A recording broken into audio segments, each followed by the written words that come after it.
sales before anything. Like if you can't sell it in a deck, you won't be able to sell it in a fully developed product. Like this is an intuition that I started ignoring a little bit in the beginning of the journey of building Eden. You read it in all these freaking startup books. They all say it, like, don't build anything before you sell it. And then I tried doing that, and it got really hard. So many people say no. And so I was like, okay, fuck it. Like, we might as well just build something so that way we get better quality feedback about why they say no. Stay as long as you can in the cheap lessons. Building a product is an expensive way to learn. Stick with the slides for a little bit longer. And if it's hard to get on call, that'll be also a signal. Then you should iterate on either the way you sell, what you sell, all those things.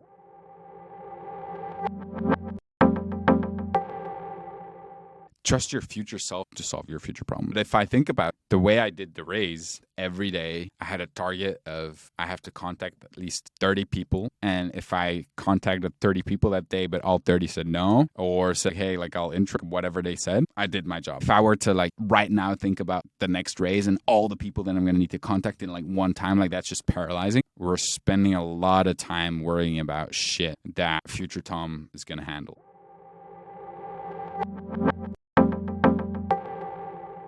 Now, how would your competent friends feel if you're constantly doubting them? Like, that doesn't work. So I was talking to a friend, Nader, and he put it like really was. Like, he talked about like the importance of being lighthearted. And I was like, sure, like, you know, but like I worry all the time about everything, especially the future. The way to be lighthearted is by having deep trust that future Tom, this very competent friend, they're going to take care of it. If they're going to take care of that, what do you need to take care of right now? Now, how would your competent friends feel if you're constantly doubting them? Like, that doesn't work.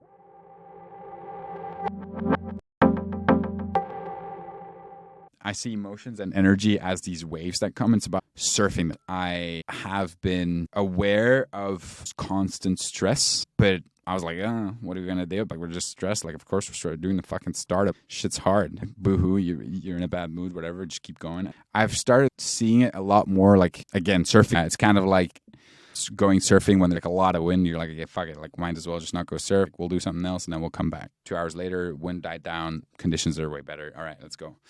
Instead of trying to push through, you know, being absolutely dead. And then the weather's better, and then we're just too dead to do anything. Having more flexibility around a schedule and having strategies and ways to deal with, oh shit, this energy thing isn't happening. Like just stopping and going for a workout and then a cold plunge, you get right back into a great state. Instead of when we grind through something, barely finish the thing and we feel worse pushing through it. Like instead of maximizing the hours that we work on it, literally maximizing the energy and the emotional enjoyment we get at these hours.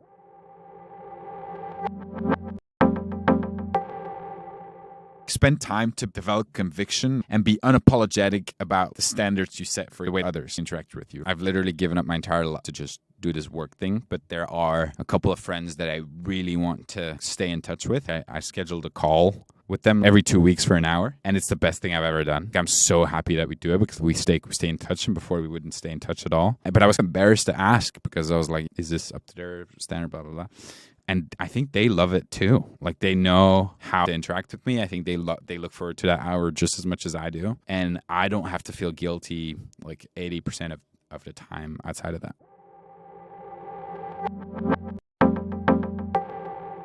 Be dogmatic about certain things. Sometimes there is no right or wrong. Sometimes you'll find out that you could question yourself in 100 different ways, but in the end, it basically comes down to just different standards and different approaches. If you know really well what your approach is to certain things, then don't waste energy re-questioning them each time. Like it's fine to be non-compromising and dogmatic about certain really important things.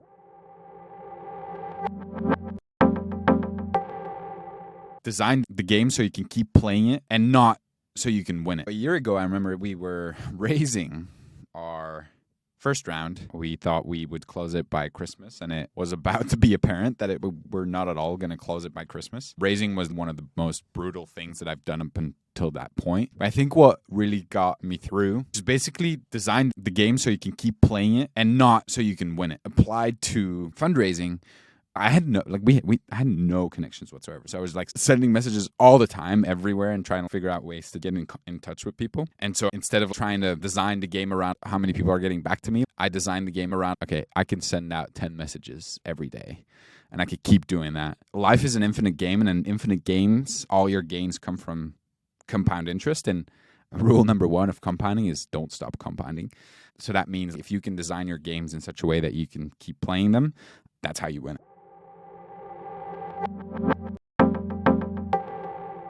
There are no shortcuts, only lucky breaks. So trying to look for shortcuts, trying to look for ways to just get ahead quicker is lost time. Sure, it helps to think, okay, how can I 10x this? Because that puts you in a different frame of mind, and that is more about the game that you're playing. But building a business, there are just some truths, some fundamentals that you can't get around. You might get lucky, and that might accelerate you in certain ways. But counting on luck, that's not a strategy.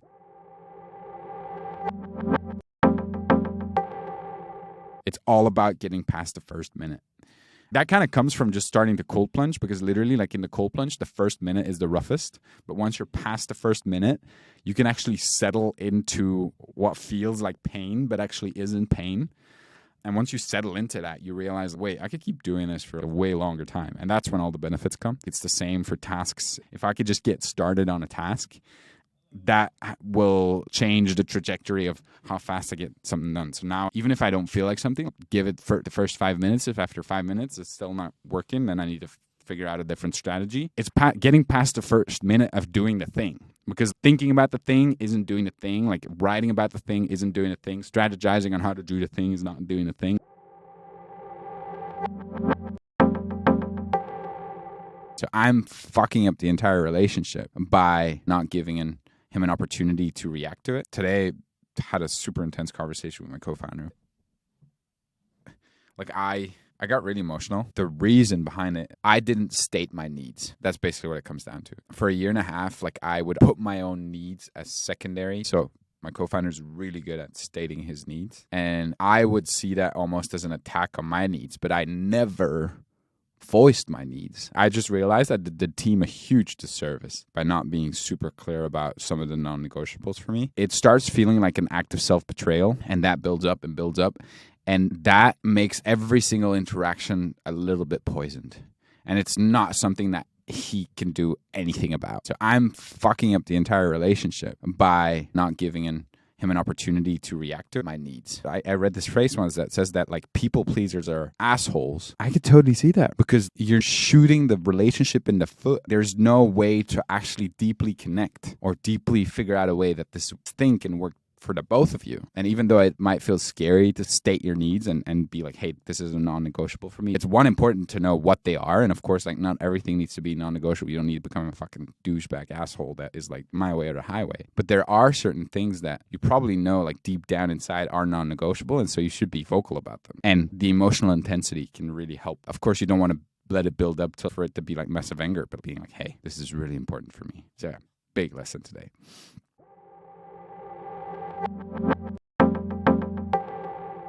When having a difficult conversation, don't reframe the narrative too early in your own head.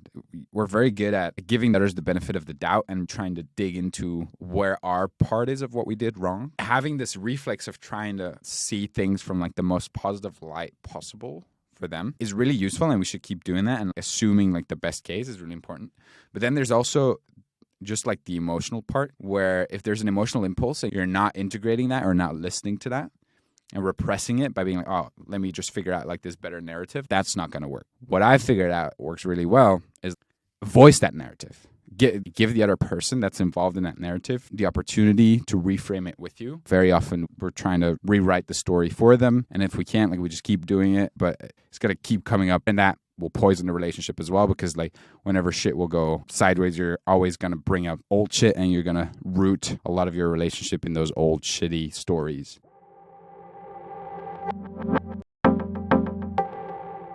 Don't play all your cards at once. I would get so excited. Oh, we could do this, and just burst it all at once. But I think like over the last couple of weeks, like whether it's in dating, whether it's in negotiations, knowing that you haven't played all your cards yet, and definitely not your best cards yet, comes with a big piece of confidence that in and of itself becomes a card in the game. It also comes from not wanting to convince anybody of anything. and just knowing what cards you've got left to play and having a deep trust and confidence in the future of the game. There's a deep level of peace and confidence and trust that can come from not playing all your cards at once.